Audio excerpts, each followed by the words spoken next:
Les amortisseurs ne servent pas seulement à rendre votre balade plus agréable.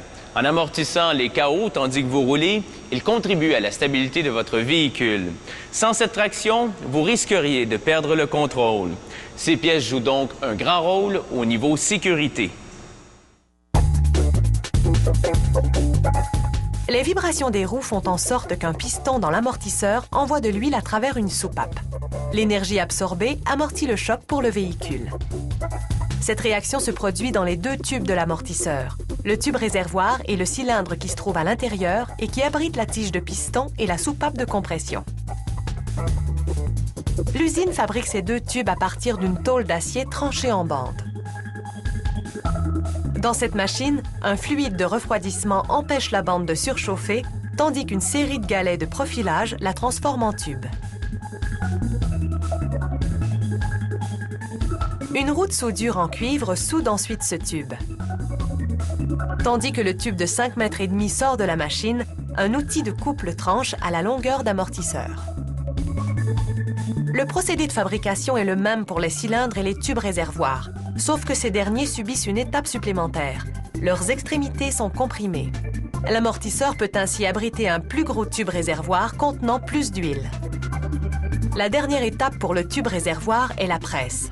Une matrice à l'intérieur poinçonne le numéro de la pièce, la date de fabrication et le nom de la marque. Plusieurs composantes sont faites de métal frité.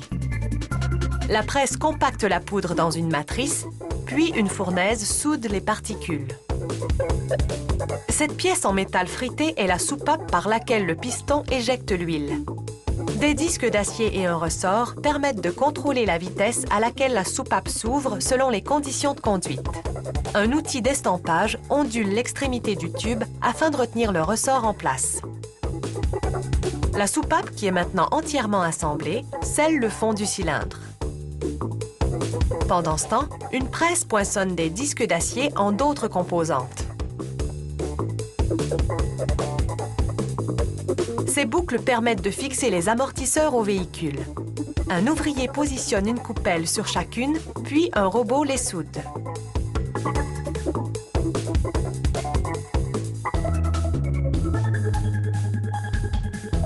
Les ouvriers insèrent un assemblage boucle-coupelle à une des extrémités du tube réservoir, puis le soudent. Cet assemblage est la base.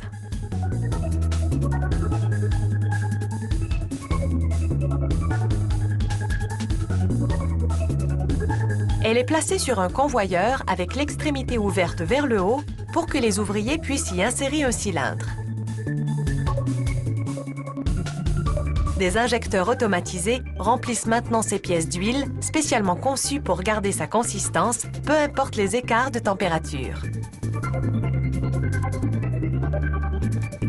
Vient ensuite l'assemblage de la tête, qui comprend la tige de piston en acier et la fixation à l'autre extrémité de l'amortisseur.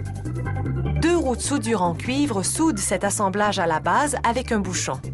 La pièce est ainsi fermée, scellant l'huile à l'intérieur. Un tube de protection en acier est ensuite soudé.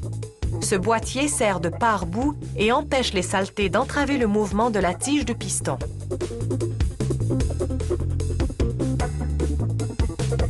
Un coussinet est pressé sur chaque fixation. Les vibrations provenant du véhicule sont ainsi atténuées. Les amortisseurs vont maintenant sur un carrousel automatisé. Des robots percent un trou dans chaque amortisseur et injectent de l'azote pour empêcher l'huile à l'intérieur de mousser.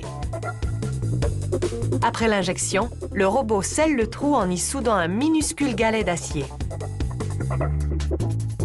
Et maintenant, une peinture électrostatique.